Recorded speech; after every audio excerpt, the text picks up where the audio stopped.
What's going on, guys? This is Frank Hatzis, and you're in Rope Dart School.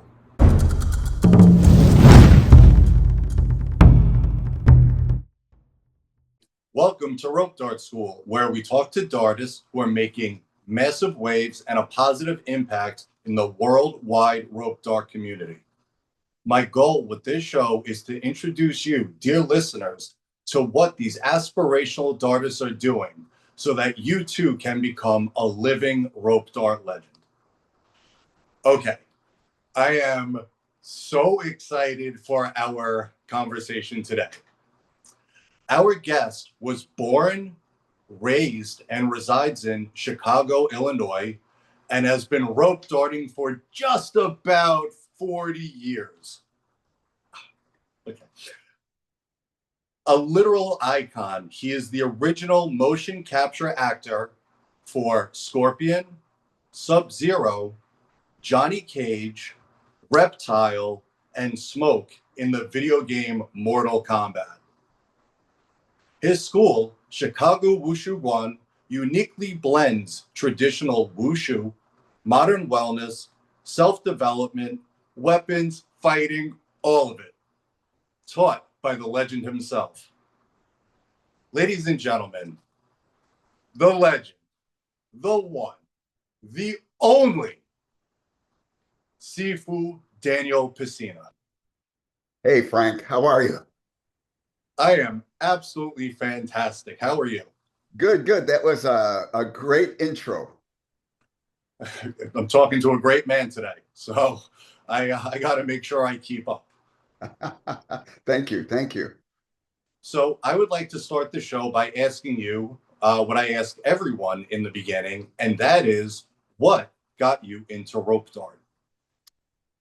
What got me into rope dart, I was training in China in 1986 with Wang Jinbao, uh, martial art legend, and he was teaching one of his students rope dart, and I was just fascinated. I'd never ever seen anything like it before, and it was just such a cool weapon just to watch and see in action, as we all know. Everybody listening to this channel loves to do rope dart or any soft weapons, the flow, whatever you want to do with it. And it's just so intriguing and so magical to watch this weapon. So how soon after you saw the weapon, the rope dart, did you start training it? I started practicing a little bit of it during that time. Not as much because one, they didn't have practice darts, so you had to use a real metal dart.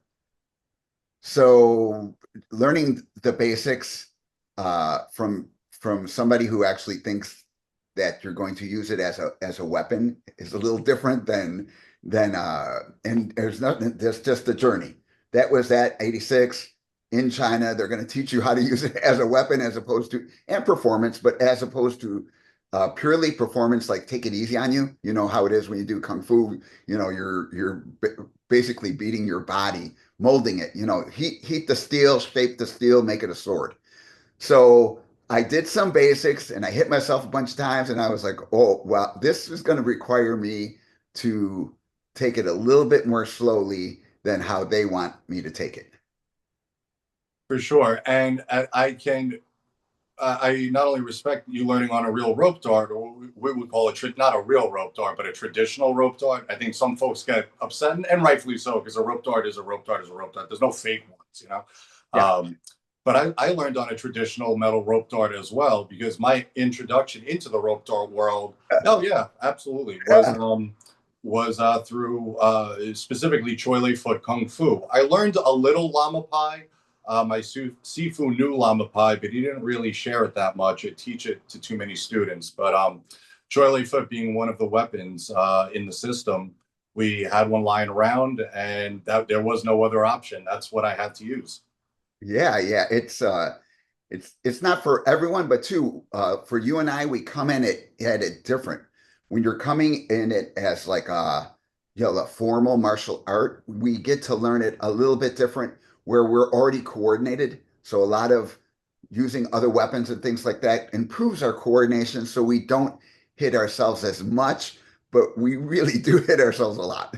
It certainly happened. Now, this is really intriguing, and I love where we're going with this because my personal opinion, and no one has to agree with this, but my personal opinion is I think learning on a live traditional rope dart is the best way to learn. And I say that because you're going to learn the basics. There's no rushing into advanced flowy techniques. You're not going to do that. You are going to systematically learn the basics, the foundations, the footwork, the respect of this weapon. And look, you don't make too many of the same mistakes twice when you learn on a traditional weapon. So I like the approach. I can also see where a traditional weapon, a live weapon, would be a barrier to entry for rope dart. And I'm not a fan of that. I want folks to be able to learn it. So I'm just curious your take on the traditional weapon as a beginner versus learning on, say, a silk dart, something that we make over here. Yeah, yeah, and actually, I have one of your silk darts. So so you know, learning traditionally as a traditional weapon, you should do the rope dart if you want to do the journey of traditional weapon as opposed to if you're going to do art. Later on, when I was practicing rope dart with my main master, Go Hua, he was the one who other people would watch me do it and they want to do it. And he's like, wait a minute, wait a minute, wait a minute. And he's the one who showed me how to take a rubber ball, drill a hole in it, feed a rope. And then I was like, Master, why do they get to do the rope and I get to only use the steel dart? And he was like, because you teach at my school, so I teach you for free. They pay me. If they get hurt, they're not going to be paying me. They're going to be taking a month off or getting stitches or doing like that. And he's like, your martial art is more strict than their martial arts because that you're learning it because I'm teaching it to you like my master taught me, Wen Jin Men, one of the founders of modern day martial wushu, contemporary wushu. He's one of the founders. He demonstrated in the Berlin Games Oh, back in the wow. day. He got sent into prison because he wanted China to be a democracy, and everybody's like communism. Actually, it's really extreme capitalism, but he got thrown into jail for that. But anyway, so he was like, I'm teaching you like our instructor taught me, like if we're actually going to use it to save your life one day, because that's the only way I know how to teach that type of martial arts. And if we're going to make it a little bit more casual, then that's a softer martial. You don't need to do a rope dart. You just need to appreciate the flow and how it goes. And just when you're doing sets too, you're not really worried about the martial practice. You're kind of learning the flow and things like that. Their journey is different than yours. So again, if you're going to learn it for martial arts, you should do it with a real dart. And I think it's a good headway because when you're actually doing it for martial arts, it is your third or fourth weapon. It's not your main weapon. Your goal is to attack a person, another warrior, get their weapon tangled in it and have your friends slaughter him. So it's not really a one versus one weapon. Like if you pull out a Ah, sword, I don't pull out a rope dart. Because if you look at a rope dart, even if it's poisoned, it doesn't have a handle. So if you stab somebody hard, you slip it, it'll cut you and then you kill yourself.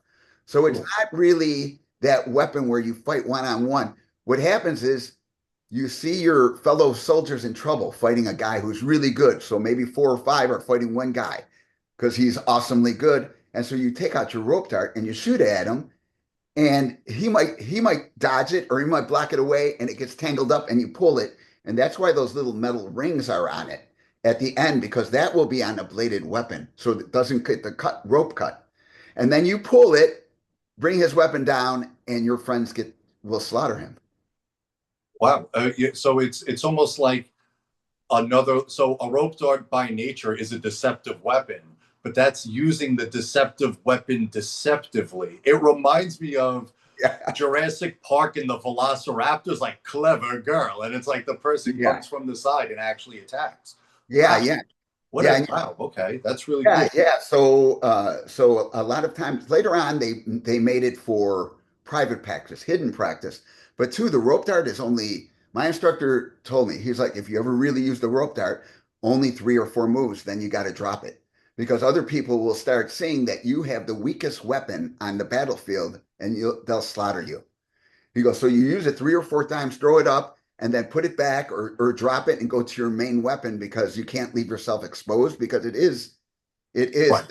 that type of weapon where too you everybody on the battlefield is like have 15, 20 years experience with martial arts. So you're not fighting like a guy who's just like 3 or 4 years. You're fighting people who, oh, I can dodge arrows, Right. so Right. out of the corner of your eye, you can, they'll move out of the way because they see the whole battlefield. The intent of battle narrows that focus but widens the vision.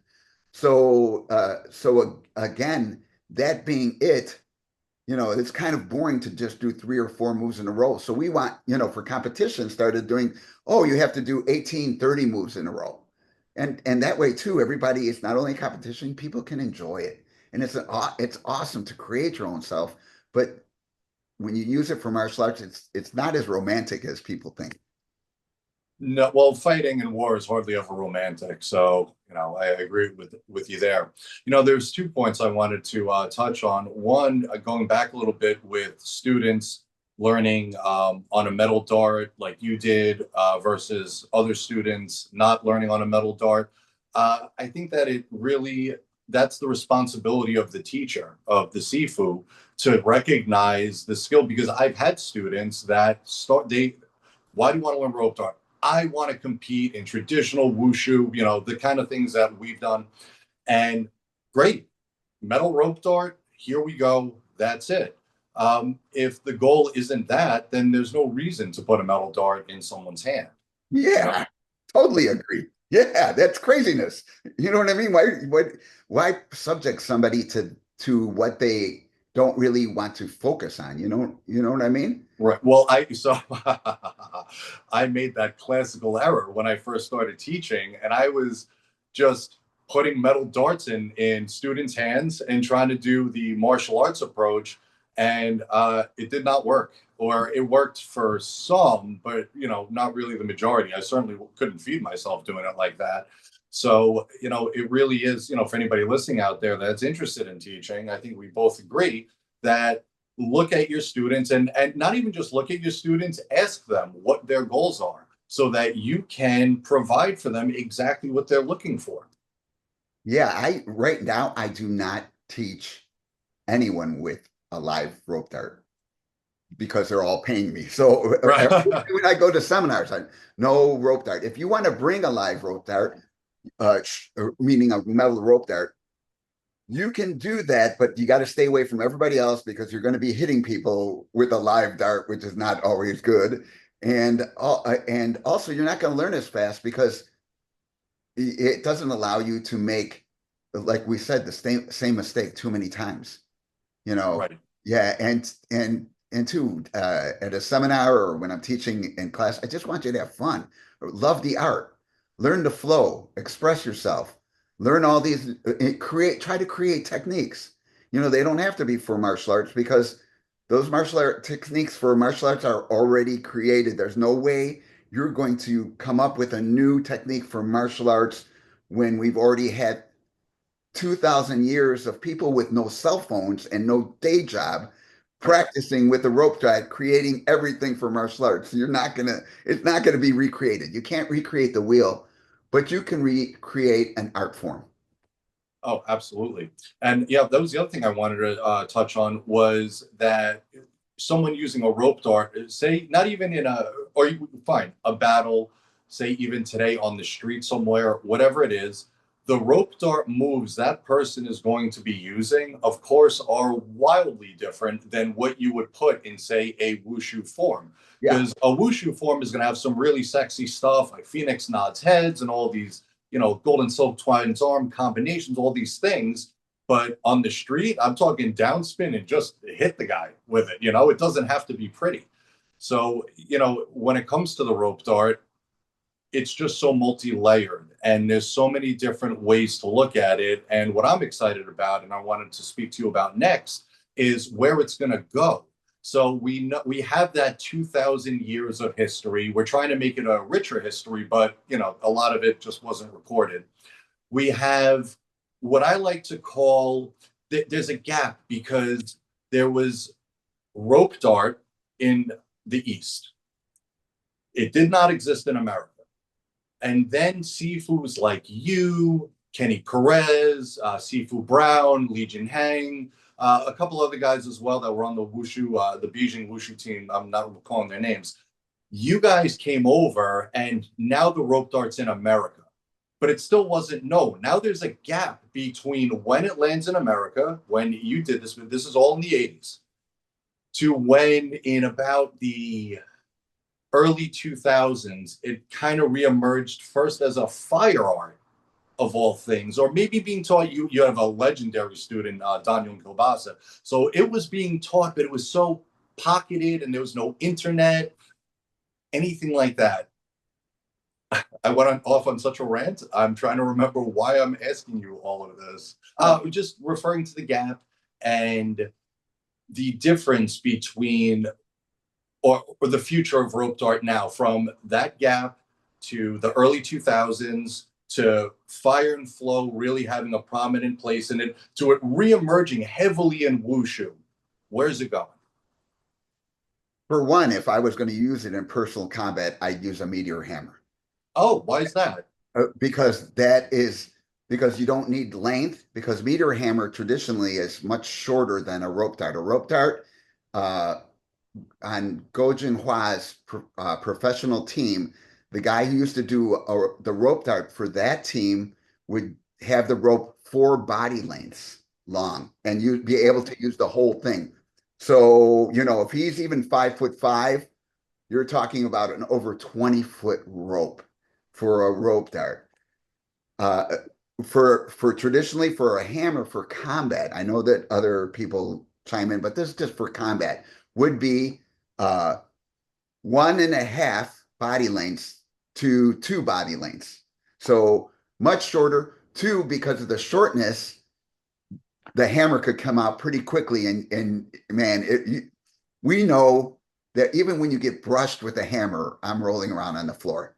I've got that, especially like to the ankle or anything like that. I've barely touched my ankle, and I'm like, I'm just rolling around because it really hurts. So I would use a meteor hammer for that.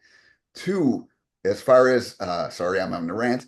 No, I But want to hear two, it. as far as my early students were circus performers, would light it on fire. So I recall one time I was teaching a guy, and he came in. He's like, "Hey, Shibu, I discovered something." He's like, lighting it on fire and using it as dart is way different. And I looked at him, and I looked at him funny. I was like, "Something's different about you." And he goes, "When I went to do it like you taught me, the fire brushed my hair. Poof, I lost most of my hair. I had to shave." He goes, "Because the movement is all closer to your body, so it can shoot out as opposed to wider, so that way you don't catch on fire." So he just realized like that performance, you can still use a performance, but know that it's really, really different than combat. Oh yeah, absolutely. So then going back to the next part of that, my question, where do you see the rope dart going? Like the future of it, say 15, 20, 30, 40 years from now? As a combination, I think it's going to be like contemporary wushu solely for performance. Because again, who really is going to use in this day and age, use a rope dart? People are going to use projectile weapons, or any or mace. That might be a better weapon because it shoots 20 feet. That's pretty. You just go like this towards the face. You bear spray. Just technology has gone to that. But as far as if you're going to do it as a martial art, just remember that your first section should be your quickest moves. So short foot moves, knee moves, anything that quick, because you want to set the pace in a martial art performance for them to be like, "Oh, that guy's fast." that girl's fast. That performer is quick. So if you do quick stuff at the beginning, you'll give the not illusion, but you're going to state that I am fast because the rope dart and the meteor hammer chain whip should be fast. So those are your fastest moves. The next section should contain more complicated, but also quick moves. So you're going to do like a phoenix nod your head or something quicker. Third section, now you get to play longer strung out uh, moves. And your last section, your fourth section, should contain a complicated move and something where it's a false knot, where you tie it up and throw it out. Because you shouldn't use more than one in a form, because then you're going to give the illusion that you're slow again. You know what I mean?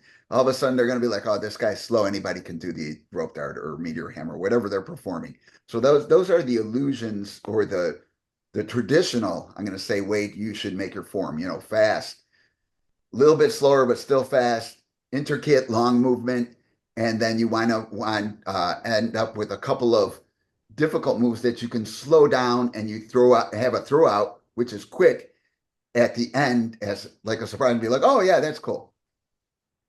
Definitely. I couldn't agree more though with the pacing that you just shared with the quick, slow it down, then quick again kind of a thing, almost sandwiching that speed with a little bit of a point to take a breath.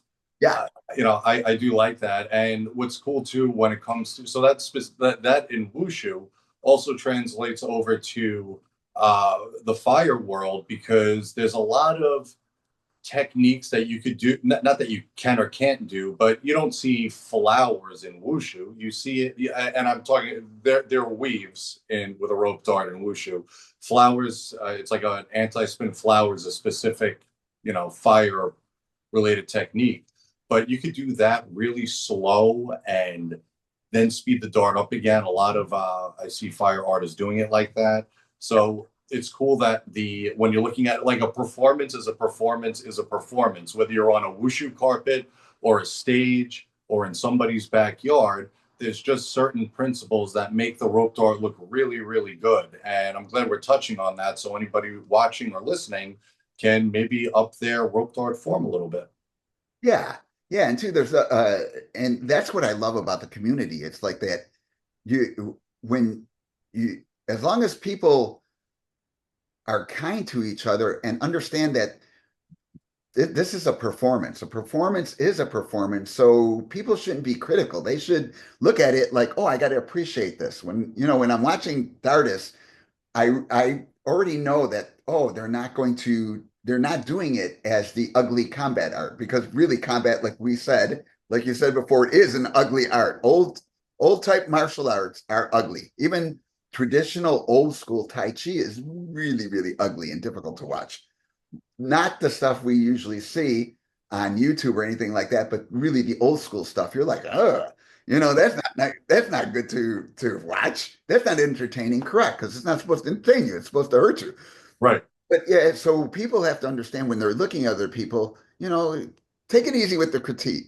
You know what I mean? Unless they say, hey, if they state, oh, this is for combat, then that's when, then I'm like, okay, let me see if it's really for combat. Oh, no, maybe it is, maybe it isn't. I know a little bit about it. So that way you'd be like, hey, try to do this or that, or try to help them along that path, or be like, hey, that's not really for combat, it's cool performance. But our thing is not to be offensive and to be too harsh in our critiques. We're a community. We have to, people are beginner.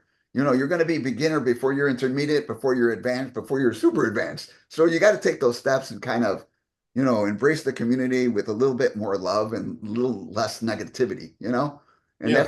that's going to feed the future. Oh, that's, yeah, for sure. And when you look at communities like the rope dart community, it has a pretty stellar reputation of being welcoming and open to beginners and things like that.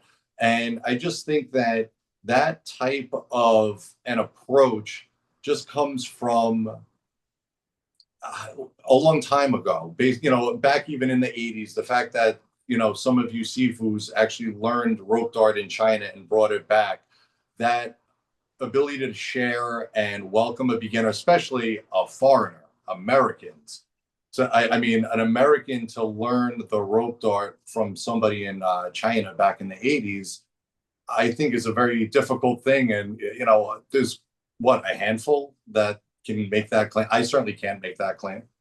Yeah, there's a little bit, that is the thing, that hunger for creating, or to, because when you really, in the 80s when we were doing it, I wasn't really thinking of combat, even though they taught me it like combat. I was thinking like, man, that is so cool to just watch. And how do they do that? And how come they're not choking themselves out or getting it tangled up, or they just keep, it's just so mesmerizing to watch, almost hypnotic. And it's just like you just really like want to explore that art, just so again, and bringing it to America and having it here, it's so cool to just watch people like, oh, I'm going to try this, I'm going to try that, and if they make a mistake, so what? That's all part of the practice. Nobody gets, my master was like, if you get the technique on the first day and the first try, you'll be the first one in 3,000 years. Right. So no, your chances are you're going to make mistakes, but that's all part of learning. You make a mistake, you try to figure it out. I tried to do this. Oh, that didn't work. I tried to do that, and then we get to through what you're doing is we get to share that and see different, like, oh, this is my idea. This is my take on it.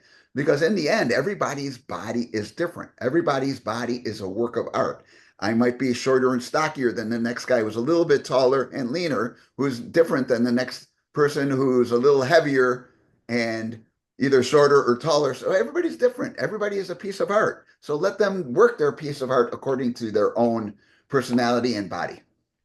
Absolutely. And, that's what's really great about the rope dart is that because it doesn't, while it lived solely in the martial arts world for, thousands of years, it's, and there were, it was used in fire performances back in like the 1800s. At least that's as far back as, some of us know. Maybe it goes back further. It's possible. Um, it certainly changed a lot, though, where it's not, I mean, the majority of folks that I know that rope dart are not martial artists, have never done martial arts, and are never planning on training in martial arts, despite all the great benefits of martial arts training, but we don't even have to go there. So just seeing that change, at least, for some of us that have been around for a while, it's pretty unique. And I think it's awesome that it is so prominently outside of the martial arts world, but yet the martial arts aspect of it is still respected to a very high degree and honored. Yeah, but that is the course of contemporary wushu. Most of those people who perform it can't really fight. Right. They do Oh, all of the course. flips. I see all the flips, all the aerial cartwheels, butterfly twist, regular twist. All that stuff. It's founded in martial arts, but really they don't know how to use that stuff. But I love watching them. I Yeah. really love watching because I accept it. Oh, it's a performance. They're going to entertain themselves and me, like I said, because traditional martial arts are really ugly. Right. For sure. And yeah, it is also understanding that when you look at contemporary wushu, what's the saying? Flowery fist, embroidered leg. It's not applicable in a fight. There's great traditional kung fu for that. Traditional wushu is really traditional martial art. Um, but we can all hopefully appreciate. At least I do. I love watching wushu, any style of wushu, and obviously I love wushu style rope dart.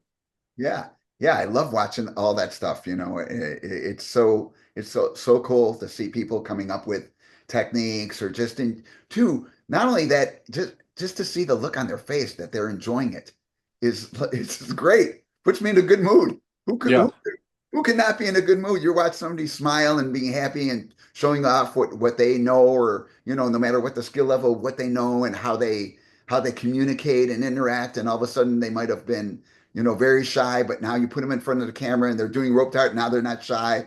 That's flipping awesome. Absolutely. Moving into something, staying on rope dart, but just moving into something that is, you're certainly a man of many talents and skills, but you're certainly in our community well known as Scorpion. But how else do you say that, right? And I know that there's I just found out in speaking to you that I'm sorry. I'm just nervous talking to you about this because you are obviously a legend, and I feel very giddy right now, and I'm sure I'm embarrassing myself.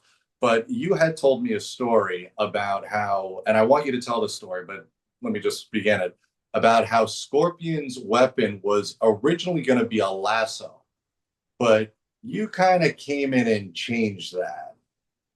Maybe if you could share that story, that would be great. Yeah, we were, so people know, like a group of friends actually came up with the concept of Mortal Kombat. It wasn't a company. It isn't even, it wasn't even that.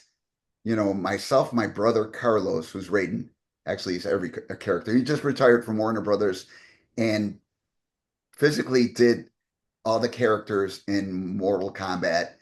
And a little trivia, any fatality in Mortal Kombat game is him.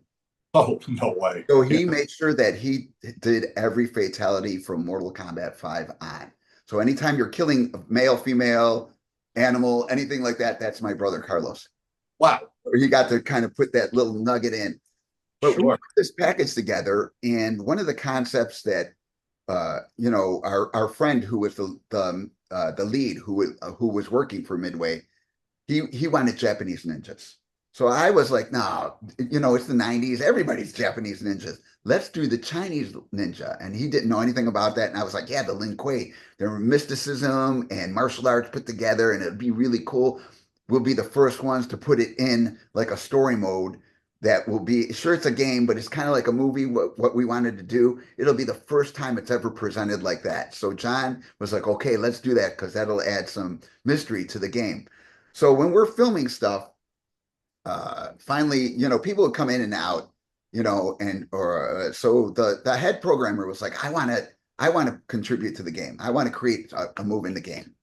And I was like, for me, I was like more of a snooty martial art guy because I was making a martial art video game and I didn't want anything that wasn't martial arts put into the game. It had to be put into the game, and I was in charge of that. That was my thing to be the fight designer and just decide what move would go into the game. So he was like, I want to do a lasso and tie the guy up, and then I go in and get a free hit.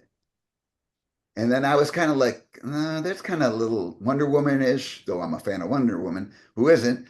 I was like, but that's not really like martial arts. I was like, you know what? There's a weapon in Chinese martial arts called a rope dart, and it's used to usually pull horsemen off their cavalry, off their horse.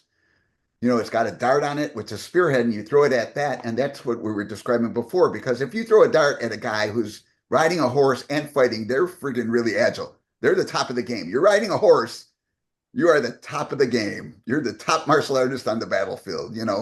So that's what I mean by you throw it, and when they block it, it wraps around them, and you pull them off the horse, and then they get massacred. So I was just like described it, and my friend Rich Davizio, who's Kano, was with us, and he was like, "Hold on, you have one in your bag." So he pulled it out of the bag and he threw it, and as he's pulling it back, he yelled, "Get over here!" in the Kano voice. So that is actually how the rope dart got into the video game Mortal Kombat. Oh, that is the most amazing story. And I think you just made a lot of rope artists really happy learning that absolute golden nugget of information. Thank you so much for sharing that. Oh, yeah, yeah, you're welcome. And it's really, I never thought that it would inspire people to like gravitate towards like the soft weapons and rope darts. Just an amazing thing. Absolutely. So, staying on this track for a second, when it comes to rope dart in media, I have some opinions, as I'm sure most rope artists do. I like when the rope dart is portrayed as it is, which is a weapon with all of its flaws and all of its ugliness and all of its sexiness and its cool and the danger, all of it. And I'm not so much of a fan of the when I say the fantasy element of it, I don't mean fantasy like in a video game because it's all real stuff in something like Mortal Kombat. I'm speaking specifically about movies like Shang-Chi, which I love, huge fan. But the Marvel movie Shang-Chi, they made the rope dart. I mean, it was even more, a little bit more like a meteor, but they made the rope dart seem like this fantastical thing that doesn't exist. And I'm not crazy about that approach because it makes folks think that it's not real. So why pursue it? There's no way to do this thing. I'm just curious if you had any take on rope dart in media and the way it's presented. Well, for me, being a martial artist and understanding martial arts, you don't put a bass in somebody's hand and call it a guitar when you're filming a movie. Because any guitarist will be like, wait a minute, that's a bass. How come the sound sounds like a guitar? Bass is totally different than guitar. But for people who don't know, they might be like, oh, that's a guitar. When they don't realize, no, that's a bass. Same thing in the movie. When I saw Shang-Chi, I was like, that's not actually rope that for me. I viewed it more like a chain whip and some other weapon that they just created. But I was like, that's okay because they don't know the difference between a bass and guitar. So they're going to portray it how they think, even though it's inaccurate, even though a unicorn is not a T-Rex. They don't know the difference. T-Rex and And T-Rex, unicorn is unicorn. Both are awesome. I don't right, think it's either, but they're totally different. And even now, people are like, "Oh, the kunai." No, the kunai is used more like a chain whip than a yeah, rope dart. But you see it in the movies right now. They use it as a rope dart. I'm like, no, you'd never use it like that because the chain would just rip through your skin, and when you're doing it like a rope dart, you couldn't survive that. Even if you're wearing armor, it would get caught on your armor oh and sure, fall short, and then you'd get killed. So it's a fantasy thing. So some people are like, and unfortunately, some people think like, oh yeah, that it's a kunai. No, it's not a kunai. It's a kunai is a kunai, more associated with a chain whip than a rope dart or a meteor hammer. But both are from the same family. Same thing with the guitar and the bass. They're both from the music family. So you don't put a cello and start strumming it like a guitar unless you're in a movie, which is right. which is a fantasy. Right. Oh, that's a really great comparison, that bass guitar to a regular guitar, because I guess when the audience doesn't know, then to the person making it, it doesn't matter. But to other folks like me, wow, I just say, I want to see the real thing. If you appear to be playing the bass, I want to hear that bum bum bum bum bum bum kind of sound. Yeah, But and also, sorry for interrupting. no, The rope dart community is huge. They could have went out and found a body double to do the freaking rope dart. I'm saying it's They got there's tons of so money. let me tell you, I just saw something today, and it seemed like it looked like part of a video game. And it was, if you're familiar with Sam Toby, goes by Flow Mayhem. It's almost like they copied her exact movements and applied it into this kind of video game looking thing. It was just, I, I don't know if that's considered piracy or I don't know. That's a little unsettling for me personally because it's look, anybody that knows the rope dart is watching this and saying, wow, they made a virtual Sam Toby and kind of just using her likeness and rope dart movements to perhaps sell something. I don't know. It was a little bit weird. Yeah, I think that's the problem with what we call AI, which is not really AI. It's just really fast at putting things together in a certain fashion. Is you can borrow people's moves, even their likenesses, and, Right. and be like, oh, this is what I created. No, you should give credit to who created it. I Mm-hmm. created this based on this person would be, I'm sure that, if I heard that, I wouldn't be offended at that. I'd be like, oh, that's cool. But just to take like what we do and then just say, oh, this is what I created when it's really really you, that Right. that is not cool. No, not at all. We don't have to go there. Are you still currently teaching rope dart? Do you have students specifically for rope dart? I am teaching one student rope dart at this time. Just one, and he's using uh the leash and one of yours Oh, that nice. yeah Okay. that I purchased a while ago, and I gave it to him because he's my student he's at that point. He's been studying for 6 years, and at about 6 years for me in a traditional sense is about the time to learn rope dart because you've accumulated martial art knowledge, because it's not only about learning the weapon, it's learning the interaction of the weapon on other weapons. So you know what moves. Oh, if he has a broadsword, you'd use it slightly different than strategy wise than a straight sword or a staff or a spear, or each weapon has, you got to recognize what it is and know how to apply the weapon you're using to that specific weapon. But if you don't know how to use a staff, then you really don't know how to use a rope dart against the staff. That makes sense? It does. It Yeah. does. It's like to know one is to know the other Yeah. type of So, mindset. yeah, and two, that's for in my path, in my way of training in traditional martial arts. I usually don't. If you're like, hey, I want to do it for performance, I'll teach you rope dart right away.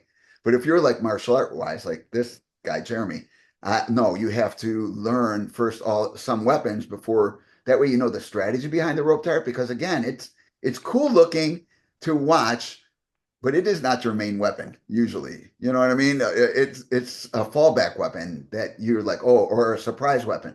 Like if I throw it at your face like this out of my sleeve, that works perfectly fine.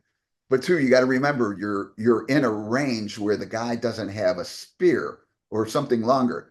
Because even if you pull it out and then once he has his spear going, you're at a great disadvantage unless you really know the weapon. Absolutely. And I thought I caught you saying that your student's name is Jeremy. And I'm hoping one day that I can make it out there and I'll be standing next to Jeremy learning from you. That is a goal. Yeah. And that, everybody's welcome. Everybody's welcome. As as as long as you know too, it's easy going. But sometimes when I get teaching martial arts, I get kind of like, no, no, go faster. My job is to push you. So unless you're used to that, it might not be. I might not be the teacher for you. You're better off to going to somebody who's, oh, I like the gentleness. For me, it's like, no, you got to do martial arts. You got to go really fast. Everything has to be done fast, quick, quick, buck, buck, buck, buck, flying around, go, go, go. So that type of teaching is different than a different style of teaching. Absolutely. And, just so you know, you do have and it's a good reputation, but you do have a reputation of being a pretty rigorous teacher, seafood. Right. Look, I like that approach. I'm a martial artist, originally in my heart ever since I was a kid.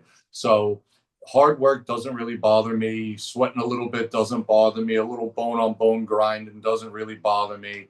Uh, I feel that the growth, at least physical growth, mental growth, spiritual growth, comes after the breakdown of something. Yeah.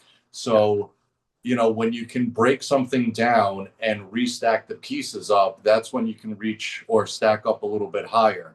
I found that as a kid, and I've carried that philosophy and mentality with me my entire life. And I try to go as hard as possible, really, in anything I do. It's even if just to sleep at night to know that I gave it 100%. Yeah, yeah. And two, for me, I view it as I want you to get it. I don't want this art to die. And the only way to do that is kind of push it on you because I don't know when I'm going to see you next. I want to give you enough for you to be hungry for it and to continue your journey and search for it and be like, oh, I didn't complete this. I got to find more. I'm going to find somebody else who knows this or that. Or, oh, I'm going to work out with a bunch of people who do it for performance and figure out how to weaponize what they're doing to make it part of mine and to make it part of my journey. So a lot of times that is like, oh yeah, why do you do that? Oh, because I want you to get it. I don't want this art to die. Because it will die. Just it's a dinosaur. Nobody fights like this anymore. What do you really need it for? Only for art and a very few who want to really go through that tough journey like we did. Like you said, bone on bone. Who in the heck wants that? Yeah, I mean, just some of us do. So, and again, I think that mentality carries over to many aspects of our lives. And I see it as a positive, and some others might see it as a negative, and that's okay because as long as you find your flow and you know how you're gonna stay in your lane and how you're gonna drive in that lane, I have more power to you. I like Yeah, that. yeah, everybody can enjoy it. Just take it for what it is and recognize what other people want to use it for. And, don't be so critical unless you're trying to force that, not force, but to make your critique worth their effort. Don't just say, "Oh, you suck." No, that's not a critique. That's an Right. insult. You know what I mean? Oh, do this and go faster is like, oh, I recognize that I want to challenge you. You think that this is the wall, but really you can break through the wall with just a little encouragement, push forward and know that, press yourself. You'll be amazed at how much you can endure either mentally or physically, which is different than abuse. Absolutely beautifully said. And you've done nothing but drop knowledge bombs. So one of the last things I'm going to ask you, and you've already done this many times over, but if you had a message for the rope dart community, the worldwide rope dart community, uh, and I know you have many, what would you say to them? What kind of advice would you give? I mean, you're somebody that you've done it, you've walked the walk, you talked the talk, absolute legend. What would you say to them? How can they be the best version of themselves? I would say, first of all, the top thing is to be kind and respectful from each other. Everybody's on their journey, and a lot of people, you don't know what it is to be in their shoes. So that doesn't mean you don't push them to achieve there's no limit, but push to strive for your art. That is different. Like my brother was teaching somebody the other day, and he's like, don't use that pencil, use this pencil for that.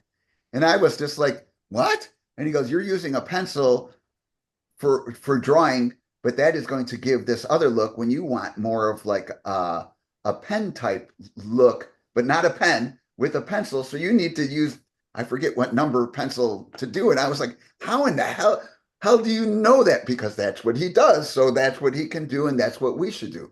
We should encourage people, but also, only push when we see the direction they're going and we can push them that direction as opposed to beat them down. There's no reason to beat each other down. We're all dartists.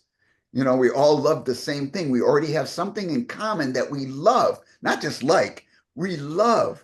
So that love is very, very strong. So kind of feed that, take care of each other. You know what I mean? Share your knowledge and don't be so critical uh, right away unless they're being insulting or unless they're not doing what they say. Then you could be critical, hey, you said you were nice and you're not nice. Yes, do that. That was absolutely amazing. Thank you so much. The last question I'm going to ask you is the last question I ask everybody. And that is if you can rope dart with one person alive, passed on, anywhere in the world for 1 week, any time in history, for one weekend, Friday, Saturday, Sunday, it can only be one. Who would that rope artist be, and what made you choose them? If I was going to take a weekend and just do rope dart with one person, that would be you. No. Yeah, at a seminar. I am not, just so you know, when I see you and you're working, is just having fun with it. And two, I don't practice rope dart 24 hours a day. That's not even though I love the weapon, that's not my main weapon. I really love spear and jin, two-handed jin, or even single-handed Northwestern jin. I really love those weapons. So I'm not super great at it as I was when I was competing, but I still that. But just because when I see you teaching and things like that, everybody's got a smile on their face, easy going. You're just all sharing whatever you're doing, and you can do anything. You're just creating and just having fun. And that would just be cool as because two, one is you're good enough for me to let go. Because usually when I'm watching stuff at like doing a seminar, I'm like, oh, wait a minute, we can't do it like that. That's not the way to do it. But you have a certain presence, and I'm just like, oh, I'm just going to enjoy this, and finally not be responsible for anybody and kind of just, because we do. We're always like, oh, we have to, when we're teaching, we're responsible for them. And sometimes it's just like when I go to, well, I used my Bagua master is dead, passed away. But when I used to go to him, I used to love it because he was in charge. He was in charge and he'd just do whatever. And I would just do whatever we're doing or whatever everybody else is doing. And that I'm better than them, but that doesn't mean I didn't enjoy working out with them and seeing them grow and things like that. And it wasn't up to me to help them on the journey. It was just up to me to hang out and have fun with them.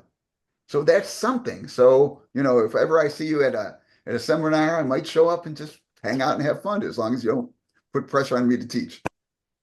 Well, yeah, I would probably trip over my own 2 feet, so you wouldn't have to, you know what I mean? Like I would sound the way I sound right now. So, which, Yeah. whatever. But I mean, obviously to hear you say that is an honor, and whether it's true, you might just be being you're a martial artist, you might be just being extremely respectful to the host, and it's appreciated 100%. But that is, I kind of want to get that written in stone somewhere that you Yeah, said Frank, that.